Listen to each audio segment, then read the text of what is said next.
Beritakanlah firman, siap sedialah baik atau tidak baik waktunya. Shalom, puji Tuhan. Oleh berkat Tuhan, kemurahan Tuhan saja yang memungkinkan kita bisa berjumpa lagi dalam renungan harian di hari ini. Mendengar firman itu sesuatu yang sangat penting karena iman itu timbul dari pendengaran dan pendengaran akan firman Kristus. Mengawalinya mari kita berdoa. Kami bersyukur dan memuji nama-Mu ya Allah di hari ini karena perkenanan Tuhan, berkat dan kemurahan Tuhan saja yang memungkinkan kami Engkau pertemukan dalam renungan harian di hari ini. Roh-Mu yang kudus, tolonglah kami. Urapilah dan berkatilah kami dengan kebenaran firman-Mu di hari ini. Dalam nama Tuhan kami Yesus Kristus kami berdoa. Amin. Nats firman Allah yang menjadi renungan kita bersama di hari ini saya ambil dari Injil Matius pasal 12 ayat 33 sampai dengan ayatnya yang ke-37. Secara khusus saya akan baca ayat 34. Hai kamu keturunan ular beludak, bagaimanakah kamu dapat mengucapkan hal-hal yang baik, sedangkan kamu sendiri jahat? Karena yang diucapkan mulut meluap dari hati. Demikian kebenaran firman-Nya hari ini yang mengajar dan menasihati kita mengucapkan hal-hal yang baik. Sangat penting dalam hidup kita sebagai umat, sebagai orang percaya, untuk kita mengucapkan hal-hal yang baik, mengeluarkan perkataan, perbendaharaan kata yang baik dan yang berkenan kepada Tuhan. Bukan mengeluarkan kata-kata yang sia-sia, bukan mengeluarkan kata-kata yang penuh kutuk, cacian, makian, tapi kita belajar sebagai umat, sebagai orang percaya, untuk kita mengucapkan hal-hal yang baik. Pertanyaannya adalah mengapa kita harus mengucapkan hal-hal yang baik? Kenapa perbendaharaan kita harus perbendaharaan hal yang baik? Yang memotivasi orang, yang menyemangati orang, bukan mematikan orang. Karena ada 3 alasan yang penting dalam ayat ini.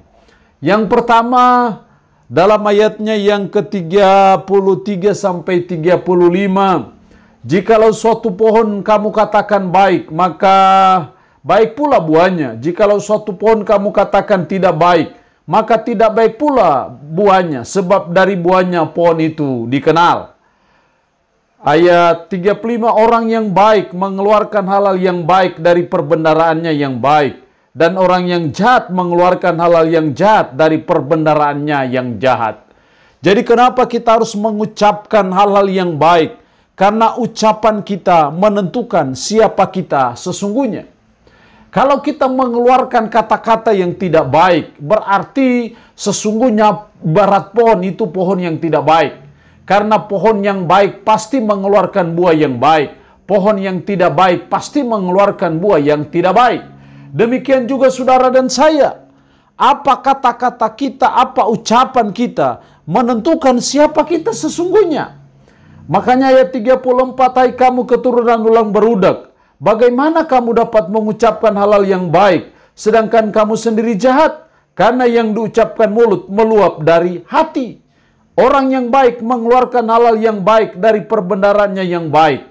Dan orang jahat mengeluarkan hal-hal yang jahat dari perbendaharaannya yang jahat. Itu berarti bahwa kalau kita mengucapkan hal-hal yang baik, itu berarti kita termasuk dalam orang kategori sebagai orang yang baik. Tapi kalau perbendaharaan kata kita mengucapkan hal-hal yang tidak baik, maka itu berarti bahwa kita dikategorikan sebagai orang yang tidak baik.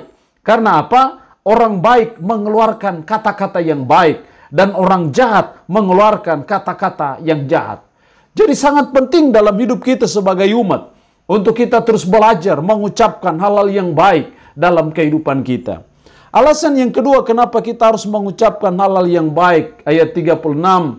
Tetapi aku berkata kepadamu, setiap kata sia-sia yang diucapkan orang harus dipertanggungjawabkannya pada hari penghakiman.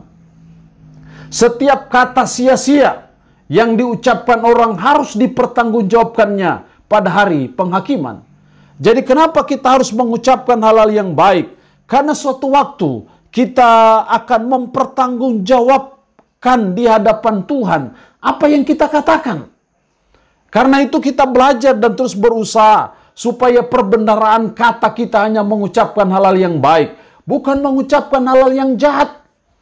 Hal-hal yang jahat ketika kita memfitnah orang, ketika kita memutarbalikkan kebenaran yang sudah jelas-jelas kita tahu bahwa berita itu kita putarbalikkan demi kepentingan kita sendiri. Itu sesuatu yang jahat. Dan karena itu kita belajar supaya dalam hidup ini kita hanya mengeluarkan, mengucapkan perbendaharaan kata-kata yang baik, mengucapkan hal-hal yang baik. Karena suatu waktu apa yang kita katakan, kita akan pertanggungjawabkan itu di hadapan Tuhan.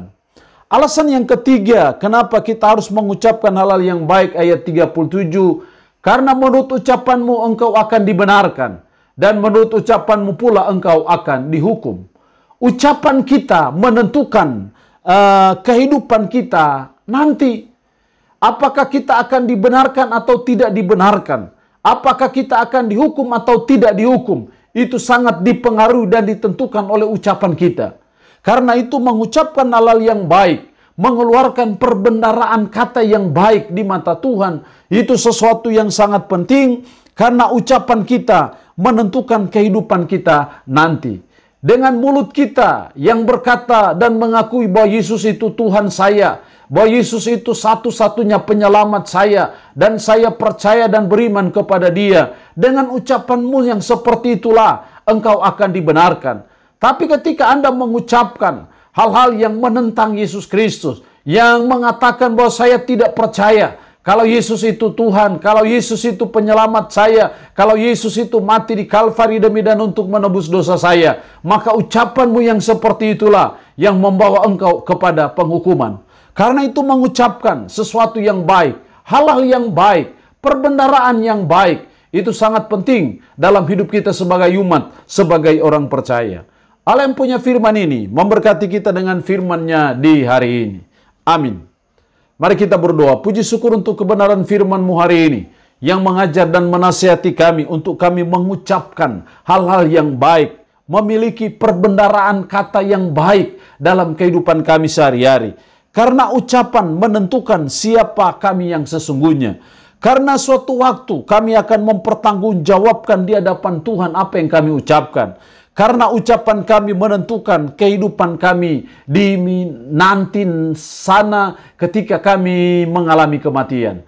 Roh-Mu yang kudus tanamkan dan meteraikan firman dalam hati dan pikiran kami. Dan sanggupkan kami untuk bisa memperlakukannya dalam hidup kami sehari-hari. Hamba mohon berkat-Mu bagi umat-Mu yang mendengarkan renungan harian di hari ini. Diberkatilah mereka ya Allah dengan berkat-berkat-Mu. Yang sakit dalam nama Yesus, Tuhan lawat, jamah dan sembuhkan dari sakit penyakit yang diderita. Terpujilah nama-Mu Tuhan. Dalam nama Tuhan Yesus Kristus kami berdoa. Amin. Shalom. Tuhan Yesus memberkati kita dengan firman-Nya di hari ini.